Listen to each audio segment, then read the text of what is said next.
43 taon. 43 Pasko na kaming magkasama ng asawa ko.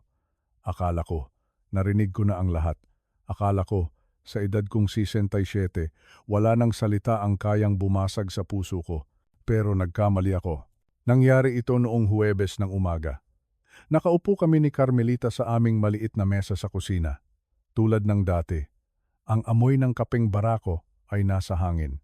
Ang sikat ng araw ay tumatama sa aming mga bintana. Isang ordinaryong umaga, hanggang sa nagsalita siya. Hindi siya tumingin sa akin. Ang mga mata niya ay nakatutok sa tasa ng kape na hawak niya. "Andres," sabi niya. Ang boses niya ay kalmado pero may bigat. Napag-usapan na namin ang mga bata at sa tingin namin, mas makakabuti kung hindi ka na muna sasama sa Tagaytay para sa Pasko ngayong taon. Ang tasa ng kape na hawak ko ay biglang nanlamig. Naramdaman ko ang pagtigil ng mundo ko. Anong ibig mong sabihin?" Tanong ko. Halos pabulong. Doon na siya tumingin sa akin. At ang nakita ko sa mga mata niya ay hindi galit, hindi inis, kundi awa. Awa na mas masakit pa sa anumang sigaw. "Andres," ulit niya, na may halong pagod. "Mahirap ka na kasing pakisamahan. Nitong mga nakaraang taon, mahirap." Ang salitang iyon, parang sampal. Isang sampal na hindi mo nakikita, pero ramdam mo hanggang sa kaibuturan ng iyong kaluluwa. Mahirap daw ako pakisamahan. Ako, na nagtrabaho ng 35 taon bilang inhinyero para sa DPWH, para itaguyod ang pamilyang ito. Ako, na nagtayo ng mga tulay at kalsada. Pero hindi na pala kayang bumuo ng koneksyon sa sarili kong pamilya. Paano ako naging mahirap? Tanong ko. Sinusubukang kontrolin ang panginginig ng boses ko. Bumuntong hininga siya. Iyong buntong hininga na kabisado ko na. Iyong tunog ng pagkadismaya. Noong nakaraang buwan, sa kaarawan ni Ana, sinabi mo na ang tattoo ng nobyo niya ay parang sa bilanggo. Noong nakaraang linggo, tinawag mong hindi praktikal ang ideya ni Paulo na magsimula ng podcast, Andres. Pagod na ang mga bata. Pagod na silang maglakad sa paligid mo na parang may mina na sasabog anumang oras. Iyon pala ang mga opinyon ko. Ang mga payo ko na hango sa karanasan ay isa na palang pasanin. Isang abala. Hindi kayo kailanman magiging handa para sa Pasko kung ako ang kasama, dagdag pa niya, na tila binabasa ang nasa isip ko. Gusto lang namin ng isang Pasko na tahimik, payapa. Ibig sabihin, isang Pasko na wala ako. Iyon na ang huling salita, ang hatol. Matapos ang 43 taon, ako ay itinuring na isang istorbo sa sarili kong pamilya. Itinaboy mula sa sarili kong Pasko. Hindi ako sumagot. Hindi ako nakipagtalo. Tumango lang ako ng dahan-dahan, kinuha ang aking tasa at dinala ito sa lababo. Habang naghuhugas, narinig ko siyang tumayo at lumabas ng kusina. Naiwan akong mag-isa. Nakatitig sa aking refleksyon sa bintana. Isang matandang lalaki na may puting buhok, na may mga guhit ng pagod sa mukha. Isang matandang lalaki na bigla na lang naging invisible. Hindi nakikita, pero may isang bagay silang hindi alam habang tinatawag nila akong mahirap pakisamahan. Habang iniisip nilang ako ay isang matandang laos na walang ginawa kundi magbigay ng opinyon. Mayroon akong isang lihim na itinago ko sa loob ng 8 buwan. Isang lihim na binubuo ko sa bodega ko sa basement. Ang bodega. Iyon ang tanging lugar sa bahay na ito na sa akin pa, habang ang sala ay napuno ng mga palamuti ni Carmelita at ang mga kwarto ay pag-aari na ng mga alaala ng mga anak ko. Ang bodega ay nanatiling aking mundo. Puno ng mga gamit ko, mga plano, mga lumang blueprints, at ang bago kong computer. Para sa kanila, ako ay si Lolo Andres na naglalaro lang sa computer. Nag-aaral mag-code si Lolo, biro pa ni Paulo minsan. Iristo, hindi nila alam na ang laro-laro ko sa computer ay isang komplikadong software, isang platform na babago sa buong industriya ng konstruksyon, isang solusyon sa problema na 40 taon kong pinag-aralan.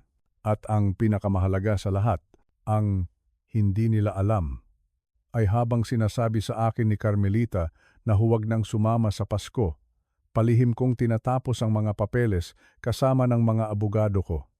Isang kasunduan na magbebenta sa aking laro-laro sa isang malaking kumpanya na tinatawag na Apex Ventures.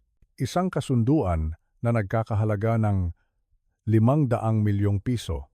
Oo, 500 milyon. Kaya noong araw na iyon, hindi ako nakipagtalo. Hinayaan ko silang isipin na talunan ako.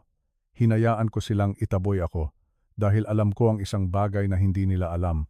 Alam ko na ang anunsyo ng deal ay nakatakdang ilabas sa publiko sa isang partikular na petsa. Disyembre 16, isang araw pagkatapos ng Pasko, kaya't hinayaan ko silang umalis. Pinanood ko si Carmelita na mag-impake ng mga gamit niya noong ika-23 ng Disyembre. Nakinig ako sa mga tawag ng mga anak ko na puno ng awkward na katahimikan noong Christmas Eve. At sa mismong araw ng Pasko, habang sila ay nagtatawanan sa malamig na hangin ng Tagaytay, ako ay nasa aking bodega, mag-isa, kumakain ng hamon at keso de bola, tahimik, payapa, at naghihintay. Naghihintay sa pagpatak ng hating gabi at eksakto sa pagpatak ng 12:01 ng madaling araw. Sa pagpasok ng Disyembre 26, biglang tumunog ang telepono ko. Isang pamilyar na numero, ang anak kong si Paolo.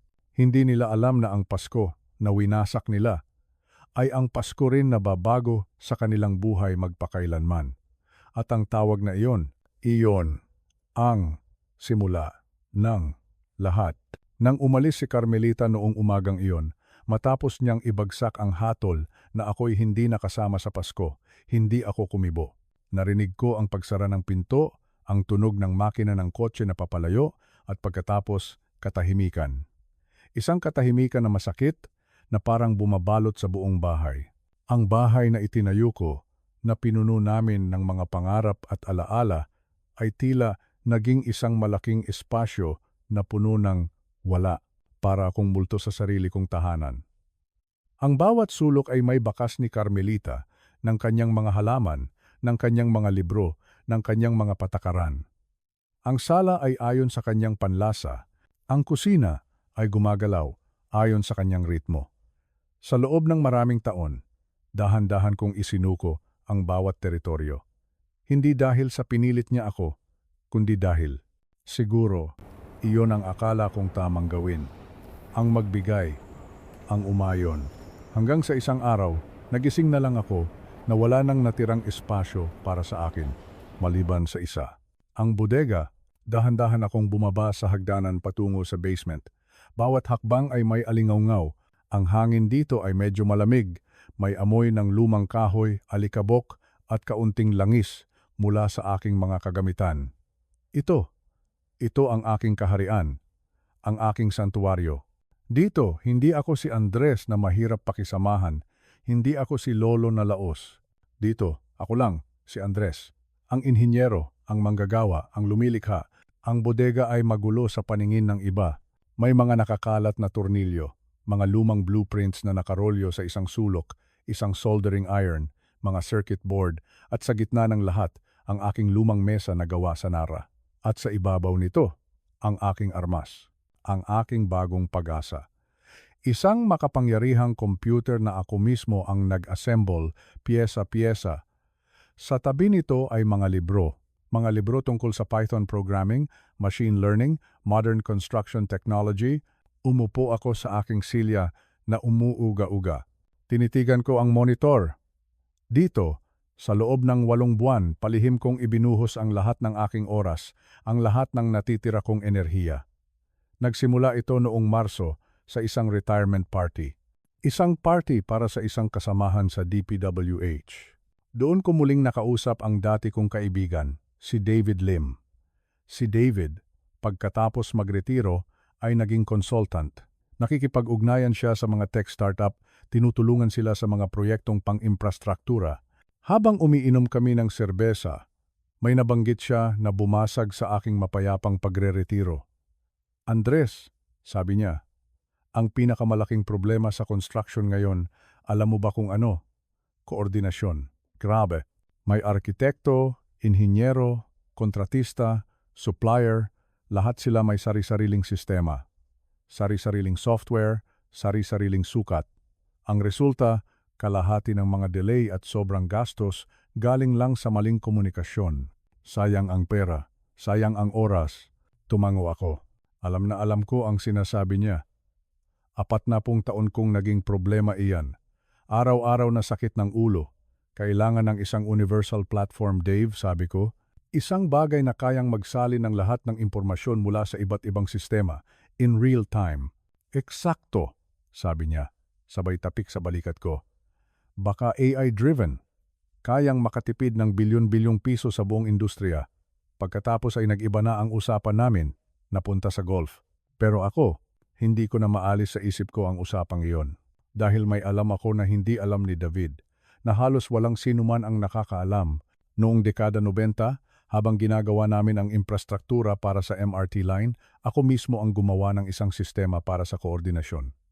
Simple lang iyon, walang computer. Puro papel, formularyo, at mahigpit na proseso. Pero gumana ito ng napakaganda. Ginawa nitong mas mabilis at mas mura ang proyekto. Ginamit pa nga ito ng ilang taon pagkatapos. Pero dahil analog, unti-unti itong nalimutan nang dumating ang mga bagong teknolohiya. Ngunit ang mga prinsipyo, ang lohika, ang balangkas. Nasa isip ko pa rin, buhay na buhay.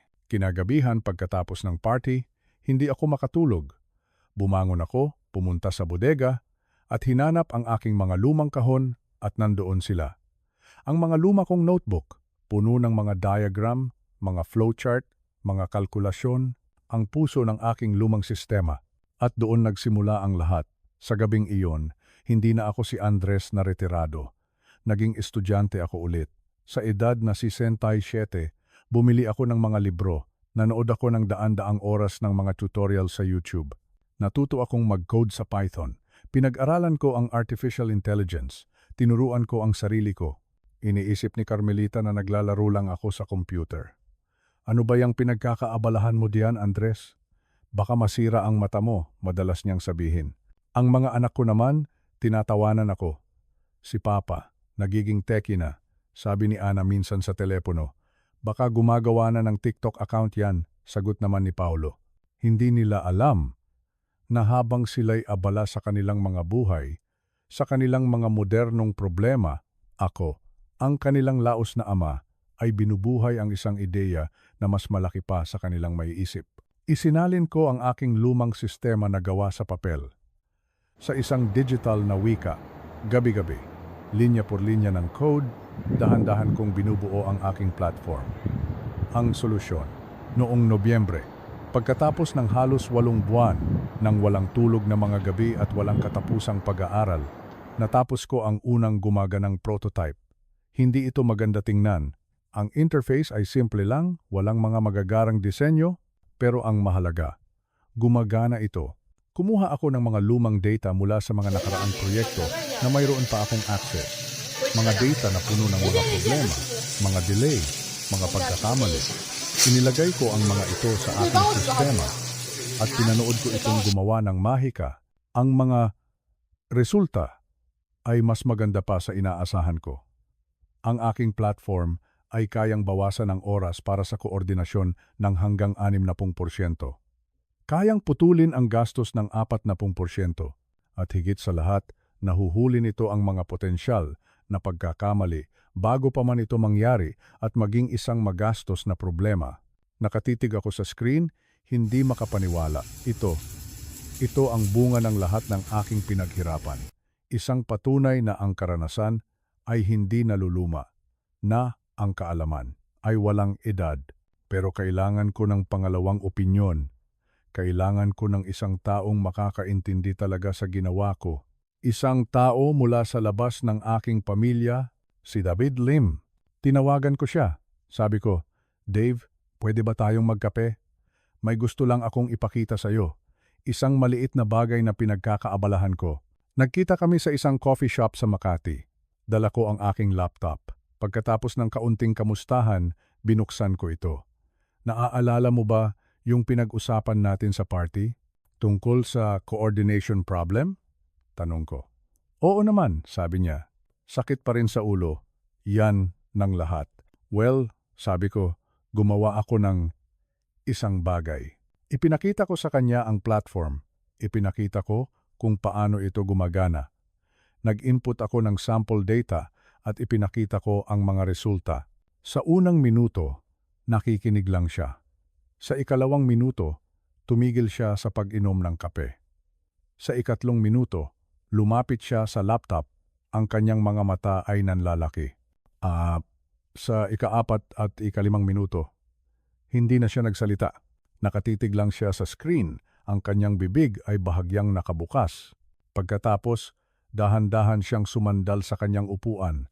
Tumingin siya sa akin, pero ang tingin niya ngayon ay iba na. Hindi na ito ang tingin sa isang matandang kaibigan.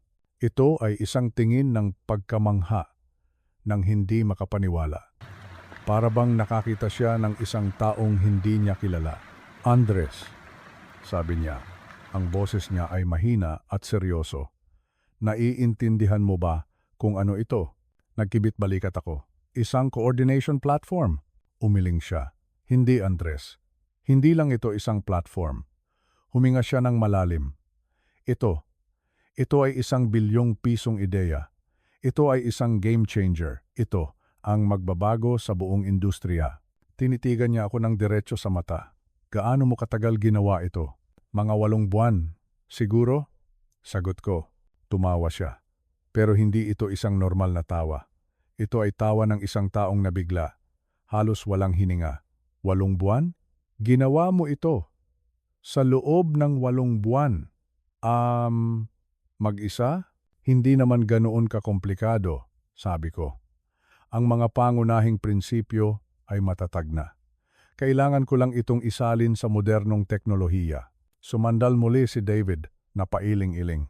Andres, may mga kakilala ako, mga venture capitalist, mga tech investor. Pwede ko bang ipakita ito sa kanila? Seryosong mga tao ito. Ano pa ba ang mawawala sa akin? Para sa pamilya ko, isa lang akong matandang walang ginagawa. Sige, sabi ko. Bakit hindi? Ang mga sumunod na 3 linggo ay parang isang ipo-ipo. Mabilis kumilos si David. Ikinonekta niya ako sa isang kumpanya na tinatawag na Apex Ventures na nakabase sa BGC. Nag-specialize sila sa construction technology at sila ay interesado, sobrang interesado. Nagkaroon kami ng mga meeting, mga Zoom call. Nagtanong sila ng mga teknikal na katanungan, mga katanungan tungkol sa negosyo, tungkol sa merkado. Sinagot ko silang lahat. 40 taon ako sa industriyang ito. Mas kilala ko ang merkado kaysa sa mga taong kalahati ng edad ko. Gusto nilang ituloy. Gusto nilang mag-invest. Pero higit pa doon, gusto nilang bilhin ang teknolohiya ng buo. Inalok nila akong bilhin ang platform, kunin ako bilang Chief Technical Advisor at pabilisin ang development. Ang numerong binanggit nila ay nagpahilo sa akin. 500 milyong piso, 500 million pesos. Para sa paunang buyout. At may dagdag pa kung maabot ang mga target, posibleng umabot ng 1 bilyong piso sa loob ng 5 taon. Nakatulala ako sa mga abogado sa meeting na iyon. Hindi ako makapagsalita. 500 milyon para sa isang bagay na ginawa ko sa aking bodega, para sa isang bagay na tinawanan ng aking mga anak. Hindi ko sinabi kay Carmelita. Hindi ko sinabi sa mga bata. Paano ko sasabihin? Hoy, natatandaan niyo ba? Na tingin nyo sa akin ay laos na at mahirap pakisamahan? Well, gumawa lang ako ng isang bagay na nagkakahalaga ng 250 bilyong piso. Sigurado, iisipin nilang nababaliw na ako. Kaya nanahimik ako. Nakipag-ugnayan ako sa mga abogado. Pumirma ako sa mga paunang papeles. Isinaayos namin ang deal. Ang lahat ay magiging pinal at opisyal. At iaanunsyo sa publiko sa isang napaka-espesyal na araw. Disyembre 26. Araw pagkatapos ng Pasko, ang kabalintunaan ay hindi nawala sa akin. Habang itinataboy nila ako sa kanilang Pasko, ako naman ay naghahanda para sa pinakamalaking pagbabago sa buhay ko. At iyon ang nagdala sa akin sa araw ng Pasko, mag-isa. Dumating ang Pasko. Noong 23 ng Disyembre, umalis si Carmelita papuntang Tagaytay. Nag-iwan siya ng mga bagahe para sa aming dalawa. Kahit alam naming hindi ako susunod, baka lang magbago ang isip mo, sabi niya. Pero alam naming pareho na hindi mangyayari iyon. Hindi ako pupunta sa isang lugar kung saan hindi ako imbitado. Lalo na sa sarili kong Pasko ng pamilya. Tumawag si Paulo noong Christmas Eve. Pa, Merry Christmas po. Okay lang po kayo dyan? Ang boses niya ay may halong pagkailang. Okay lang ako, anak. Merry Christmas.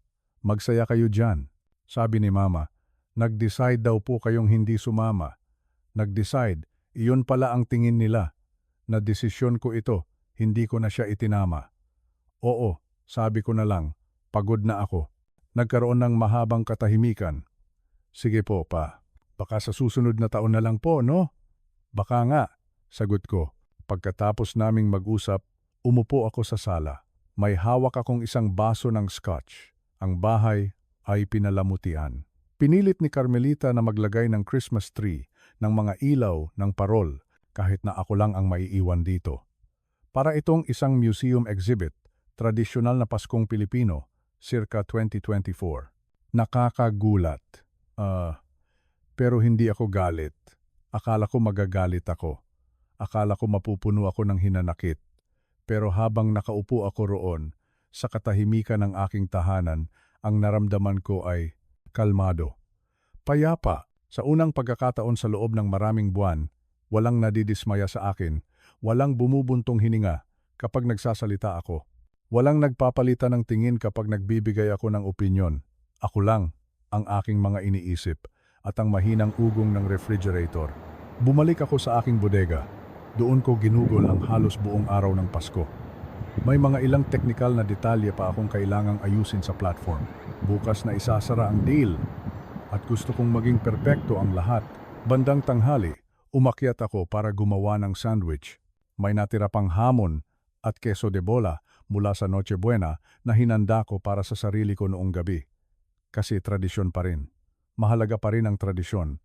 Kahit na ang pamilya ay hindi na. Inalala ko ang mga nakaraang Pasko sa Tagaytay.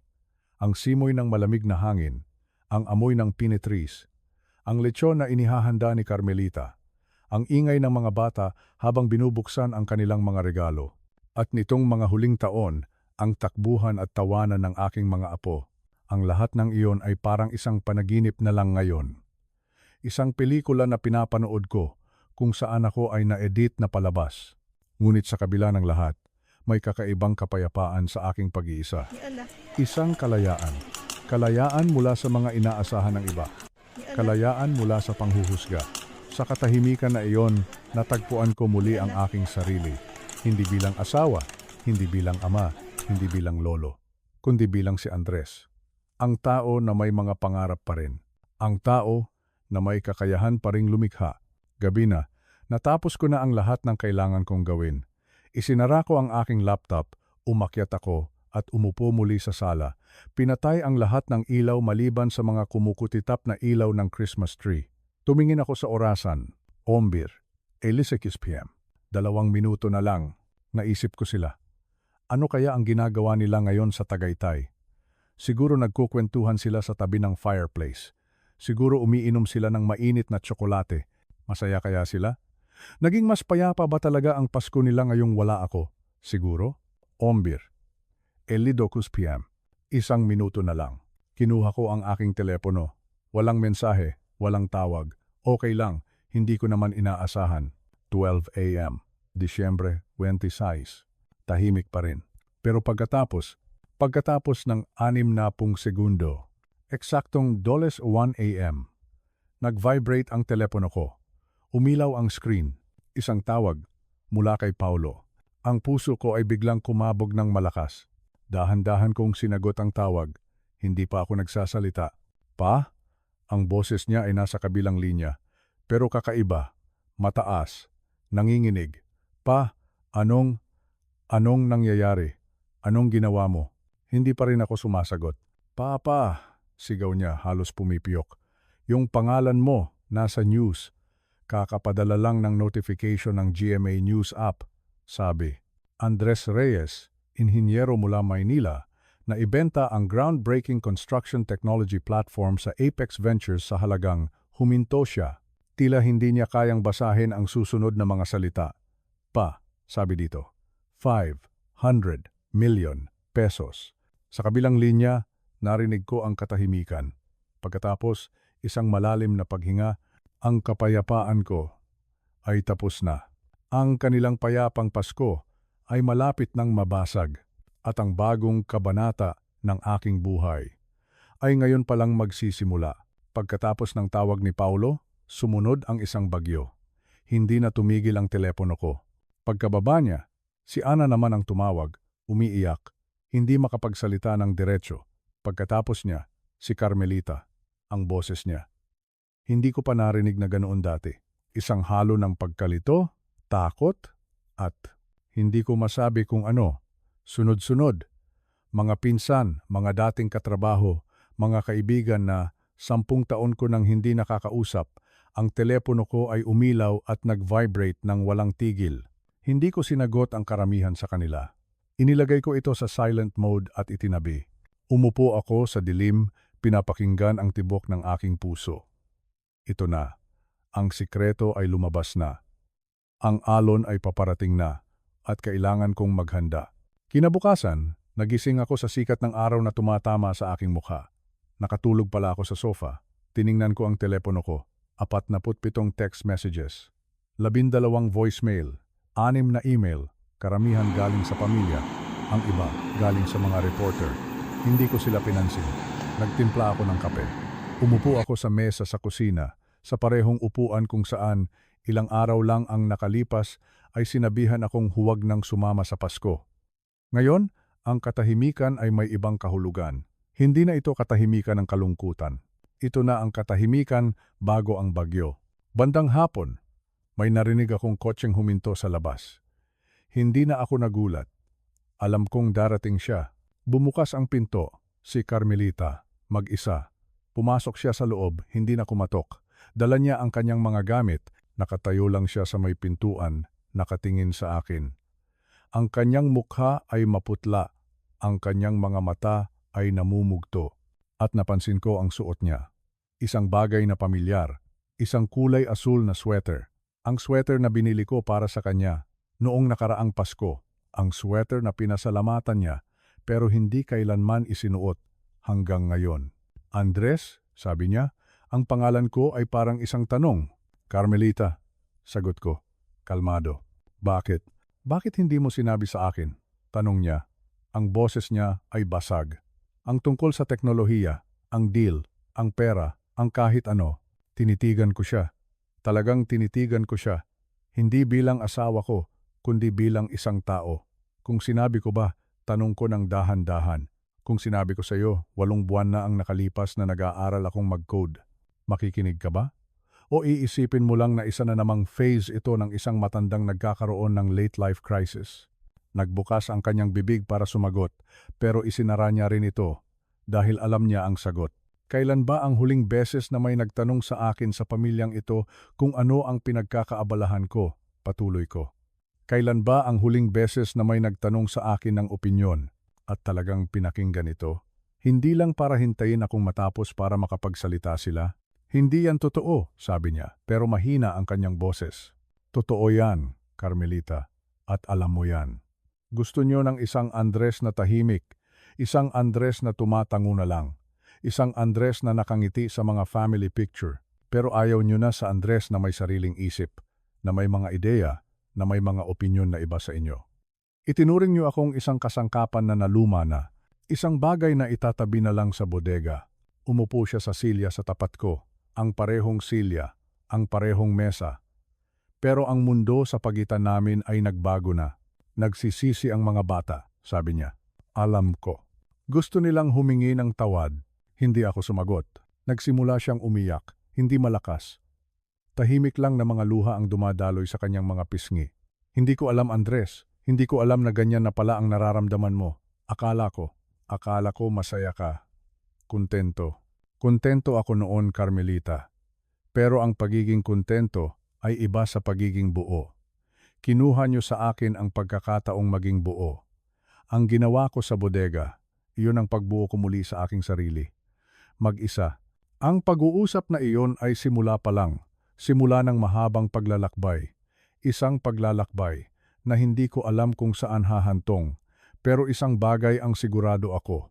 Ang Andres na umupo sa mesang iyon ay hindi na ang parehong Andres na umalis dito ilang araw na ang nakalipas. Ang matandang mahirap pakisamahan ay wala na. Ang kaharap nila ngayon ay isang taong nagkakahalaga ng 500 milyong piso at higit sa lahat, isang taong natutunan muli ang sarili niyang halaga at hinding-hindi na niya hahayaang may bumaliwala dito ulit. Ang pag-uusap namin ni Carmelita sa kusina ay naputol nang may marinig kaming mga yabag sa labas, sinundan ng sunod-sunod na katok sa pinto. Hindi na ito isang magalang na katok. Ito ay may halong pagmamadali at kaba. Alam naming pareho kung sino iyon. Tumayo si Carmelita, pinunasan ang kanyang mga luha at binuksan ang pinto. Sina Paolo at Ana. Magkasama. Ang itsura nila ay parang hindi sila natulog. Namumutla si Paolo, habang si Ana naman ay may maitim na bilog sa ilalim ng kanyang mga mata. Halatang nagmamadali silang bumiyahe mula Tagaytay. Pumasok sila sa sala at tumayo roon, tila mga tinedyer na nahuling gumawa ng kasalanan. Nakatingin sila sa sahig, sa dingding, kahit saan, wag lang sa akin. Unang nagsalita si Paolo.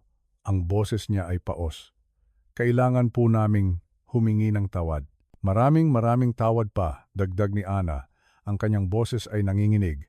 Tinitigan ko lang sila. Hinintay ko. Dahil ang salitang tawad ay madaling sabihin. Pero ang dahilan sa likod nito, iyon ang mas mahalaga. Nagpatuloy si Paolo, hirap na hirap sa pagbuo ng mga salita. Kami po, ang trato namin sa inyo. Parang hindi na kayo mahalaga. Parang ang mga karanasan nyo, ang kaalaman nyo, ay luma na. Wala nang silbi. At nagkamali po kami. Sobrang mali. Yung ginawa mo pa, sabi naman ni Ana, hindi ka panipaniwala. Binasa ko online. Sinasabi sa mga artikulo na babaguhin ito ang construction. Tinawag pa nga ito ng isang journalist na the most innovative solution to come out of the Philippines in the last decade. Wala akong pakialam sa sinasabi ng mga journalist, sabi ko. Ang boses ko ay matatag at malamig. Natahimik sila. Tila nabigla sa sagot ko. Si Paolo ang unang nakabawi. Kung ganoon po pa, ano po ang mahalaga sa inyo? Tumingin ako sa kanilang dalawa, sa mga mukha ng mga anak na pinalaki ko. Ang mahalaga sa akin, sabi ko, ay ang marespeto. Hindi dahil kumita ako ng pera, kundi dahil ako ang ama ninyo. Dahil nabuhay ako ng 67 na taon sa mundong ito at baka naman may alam akong ilang bagay na sulit pakinggan. Tumango silang pareho, nakayuko. Ang mahalaga sa akin, patuloy ko, ay ang maging bahagi ng isang pamilya na pinapahalagahan ako dahil sa kung sino ako, hindi dahil sa kung sino ang gusto nilang maging ako. Ang mahalaga sa akin ay magkaroon ng mga usapan kung saan ang opinyon ko ay hindi automatikong binabalewala dahil lang matanda na ako o dahil hindi ko naiintindihan ang social media o dahil natatandaan ko pa kung ano ang nangyari noong huling may nag-uso ng mga scheme na tulad ng cryptocurrency. Hindi po tungkol sa cryptocurrency yung podcast, pabulong na sabi ni Paolo. Tungkol po sa investment strategies. Tungkol iyon sa cryptocurrency, mariin kong sabi. Isang maliit na ngiti ang sumilay sa labi niya, sa kabila ng tensyon. Sige na nga po, medyo. Tungkol nga po sa cryptocurrency. Humakbang si Ana. Pwede po ba tayong magsimula ulit? Hindi para kalimutan ang lahat, kundi para subukang maging mas mabuti? Ito na. Ang tanong na nagkakahalaga ng 500 milyong piso. Depende, sagot ko. Tumingin ako sa kanila, isa-isa. Diretso sa kanilang mga mata. Nandito ba kayo dahil nirerespeto niyo na ako? O nandito kayo dahil bigla akong nagkakahalaga ng kalahating bilyong piso? Ang tanong ay tumama sa kanila na parang kidlat. Nakita ko ang sakit sa kanilang mga mukha. Si Paolo, sa kanyang pagiging prangka, ang sumagot. Pareho po, sabi niya. At pagkatapos ay dali-daling idinugtong nang makita ang reaksyon sa mukha ko. Ang ibig ko pong sabihin, oo, yung pera. Yung pera ang gumising sa amin sa katotohanan na naging mga hangal kami. Pero hindi ibig sabihin na mali kami sa pag-amin na mga hangal kami. Nagkamali po kami, Pa. At kung ito ang kinailangan para magising kami, kung kinailangan na maging laman ka ng balita para makita namin ang halaga mo. Kung gayon, nagpapasalamat ako na nangyari ito. Kahit na ikinahihiya ko na kinailangan pa, may katapatan sa kanyang mga salita. Isang masakit na katapatan.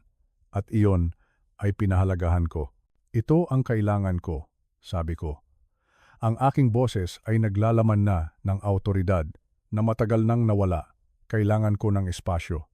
Oras para mag-isip. Oras para alamin kung ano ang gusto ko sa mga natitirang taon ng buhay ko na baka umabot pa ng 20 taon kung papalarin. Hindi ako nangangako ng kahit ano tungkol sa mga family dinner o mga bakasyon sa Tagaytay o pagpapanggap na ayos lang ang lahat kung hindi naman. Patas po yan, mahinang sabi ni Ana. At dagdag ko, kung bubuuin natin itong muli, dapat ito ay totoo. Hindi lang dahil lahat ay nagiging mabait dahil nakokonsensya sila o dahil iniisip nilang isusulat ko sila sa aking huling habilin.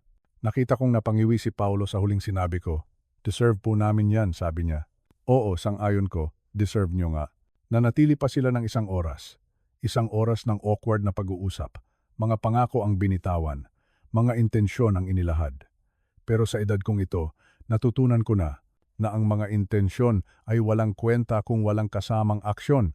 Nang umalis sila, naiwan kaming muli ni Carmelita sa sala. Ang bahay ay mas tahimik kaysa dati.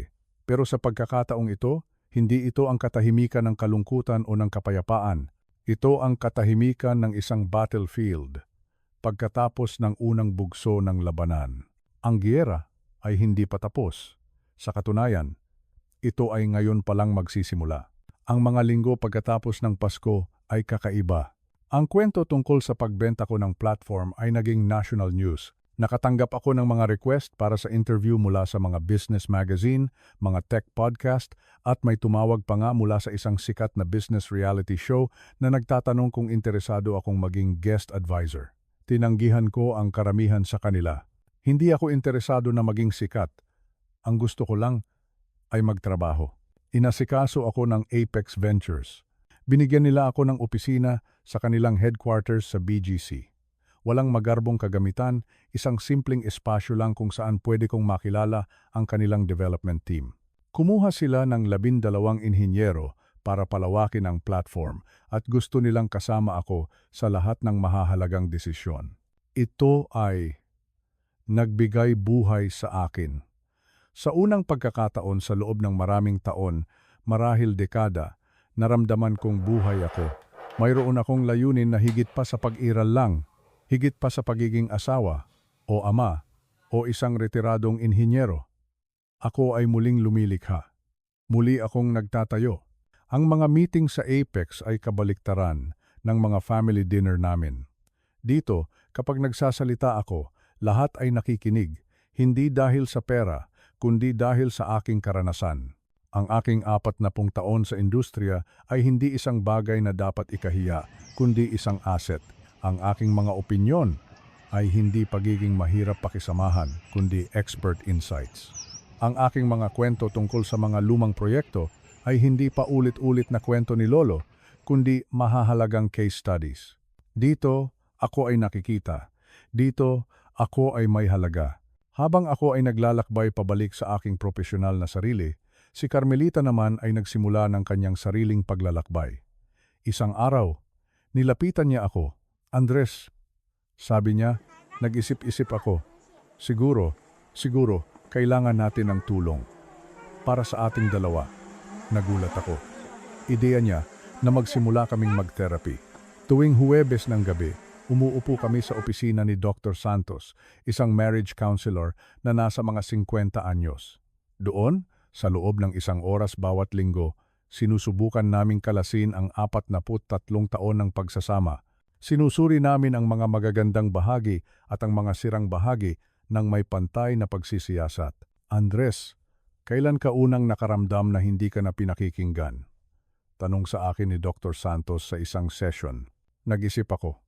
Hindi ito nangyari ng biglaan. Dahan-dahan. Sagot ko. Siguro, mga 10 taon na ang nakalipas. Malalaki na ang mga bata. May sarili ng mga buhay. Si Carmelita, naging mas abala sa kanyang mga aktibidad. Nagtatrabaho pa ako noon, pero naging routine na lang ang lahat.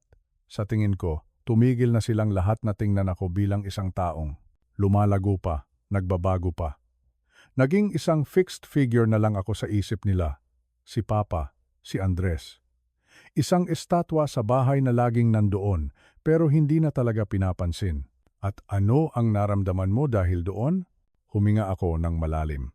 Parang unti-unting namamatay. Parang binubura ka, isang usapan sa bawat pagkakataon. Sa tabi ko, umiiyak na naman si Carmelita. Madalas na siyang umiyak sa therapy. Hindi ko alam, sabi niya sa pagitan ng mga hikbi. Hindi ko alam. Akala ko masaya ka, kontento. Akala ko rin, sagot ko.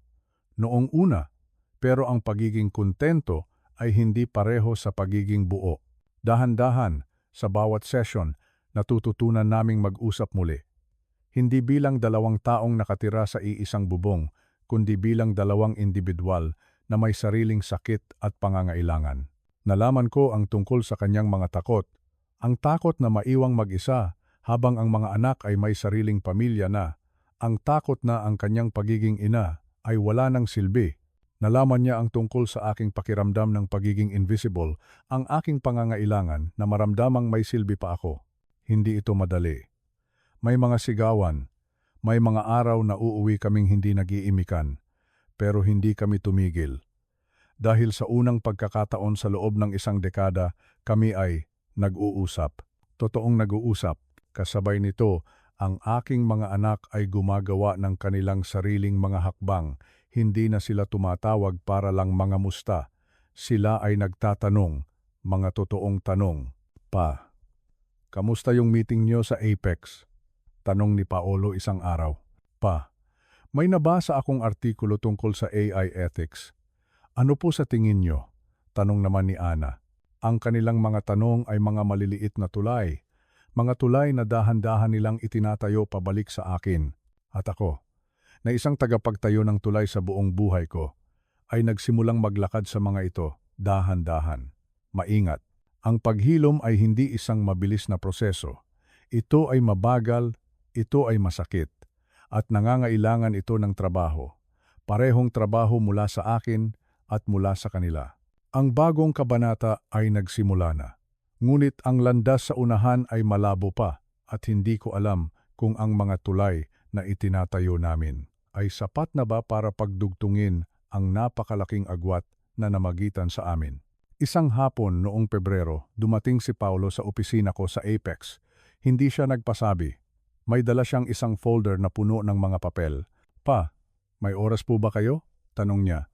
Para sa'yo, laging may oras. Sagot ko. Kahit na marami akong ginagawa, umupo siya sa tapat ng aking mesa. Inilatag niya ang mga papel. May business proposal po ako. Ang unang reaksyon ko ay tanggihan. Ang protektahan ang aking ginawa. Ang ilayo ito sa mga komplikasyon ng pamilya, pero pagkatapos, naalala ko ang sinabi ko sa kanya. Ang mga intensyon ay walang kwenta kung walang kasamang aksyon. Ito na. Ito na ang kanyang aksyon. Sige, tingnan natin, yang proposal mo, sabi ko. Habang ipinapaliwanag niya ang kanyang ideya, nakita ko ang isang Paulo na matagal ko nang hindi nakikita. Hindi ang Paulo na bigo sa marketing, kundi ang Paulo na matalino, malikhain at may tunay na talento sa pag-unawa sa merkado. Ang kanyang proposal, pagsamahin ang kanyang marketing expertise at ang aking platform para lumikha ng isang kumpletong solusyon para sa mga construction firm.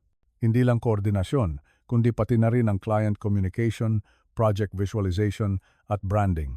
Maganda ang kanyang proposal. Magandang maganda. Pinag-aralan niya ito. Nakahanap siya ng mga butas sa merkado. Gumawa siya ng mga financial projection. Hindi na lang ito isang ideya, isa na itong plano. Pa, ano po sa tingin niyo? Tanong niya. May halong kaba.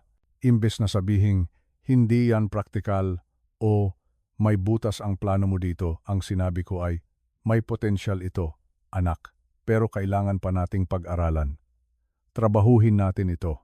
ng magkasama. Nakita ko ang luhang namuo sa kanyang mga mata. Mabilis niya itong pinunasan. Salamat po pa. Sa sumunod na 3 buwan, magkasama kaming nagtrabaho sa proposal. Gabi-gabi, pagkatapos ng trabaho ko sa Apex, nagkikita kami. Sa proseso, muli kong natuklasan ang aking anak. Natuklasan ko na kaya pala niyang makinig. Talagang makinig. Hindi lang naghihintay ng kanyang pagkakataon para magsalita. At siya naman, natuklasan niya na ang kanyang matandang ama ay may mga ideya pa rin na moderno at may kabuluhan. Noong Mayo, iprinesenta namin ang ideya sa board ng Apex. Nagustuhan nila, sobra. Kinuha nila si Paulo bilang consultant. At pagsapit ng Hulyo, siya na ang namumuno sa marketing division para sa expansion ng platform sa residential construction market. Sa unang pagkakataon, sa loob ng maraming taon, nakita kong muli ang ningning sa mga mata ng aking anak. Ang ningning ng pagkakaroon ng layunin. Si Ana naman ay iba ang naging diskarte. Hindi pera ang habol niya. Isang araw, lumapit siya sa akin. Pa, pwede ko po bang dalhin ang aking social work perspective sa platform? Tanong niya. Gusto kong pag-aralan kung paano nakakaapekto ang mga construction project sa mga komunidad, lalo na sa mga mahihirap na pamilya. Gusto kong siguraduhin na ang teknolohiya ay nagsisilbi sa mga tao, hindi lang sa kita. Ang kanyang ideya ay napakaganda. Gumawa kami ng isang advisory board para sa social impact at si Ana ang ginawa naming chairperson. Ang kanyang mga pananaw tungkol sa community engagement ay nagpabago sa aming diskarte sa mga proyekto. At si Carmelita, nag-enroll siya sa mga computer class. Gusto kong maintindihan kung ano yung ginagawa mo sa bodega sa loob ng maraming buwan, sabi niya. Hindi siya kailanman magiging isang programmer. Pero natuto siya ng sapat para magkaroon kami ng mga matalinong usapan tungkol sa aking trabaho. Pero ang mas mahalaga, nagsimula siyang magtanong muli. Mga totoong tanong, mga interesadong tanong. Yung tipo ng tanong na nagpapalagay na ang taong kausap mo ay baka may alam na hindi mo alam. Andres, paano ba gumagana yung machine learning na yan? Andres, ano sa tingin mo ang susunod na malaking pagbabago sa teknolohiya? Ang mga tanong na iyon ay musika sa aking pandinig. Ang aming pamilya ay parang isang lumang bahay na nasira ng bagyo. Ngayon, dahan-dahan namin itong itinatayo muli. Piyesa-piyesa, pako sa bawat pako. Ang pundasyon ay basag pa. May mga butas pa sa bubong. Pero sa unang pagkakataon, sa loob ng mahabang panahon, may ilaw nang pumapasok sa loob. Ang mga tulay ay itinatayo. At sa pagkakataong ito, hindi lang ako ang nag-iisang inhinyero. Lahat kami ay nagtatrabaho, magkakasama. 1 taon. 1 taon ang lumipas. Muli, Pasko na naman. At sa pagkakataong ito, ako ay nasa Tagaytay. Ang hangin ay kasing lamig ng dati. Ang amoy ng pine trees ay naroon pa rin. Ang mga ilaw ng Pasko ay kumukutitap sa bawat bahay na aming madaanan. Pero ngayong taon, iba ang lahat. Hindi perpekto. Hindi parang isang mahika na binura ang lahat ng sakit. Pero iba sa paraan na mahalaga. Nasa rest house kami ng pamilya. Lahat kami. Si Carmelita, abala sa pag-aayos ng mesa para sa Noche Buena. Si Ana, kasama ang kanyang nobyo na may tattoo, na ngayon ay tinatawag ko ng hiho. Nalaman kong isa pala siyang paramedic, isang mabuting tao, praktikal at matatag. Si Paulo, kasama ang kanyang bagong nobya, isang arkitekto na narinig na pala ang tungkol sa aking platform at sabik na makipag-usap sa akin tungkol sa mga praktikal na aplikasyon nito.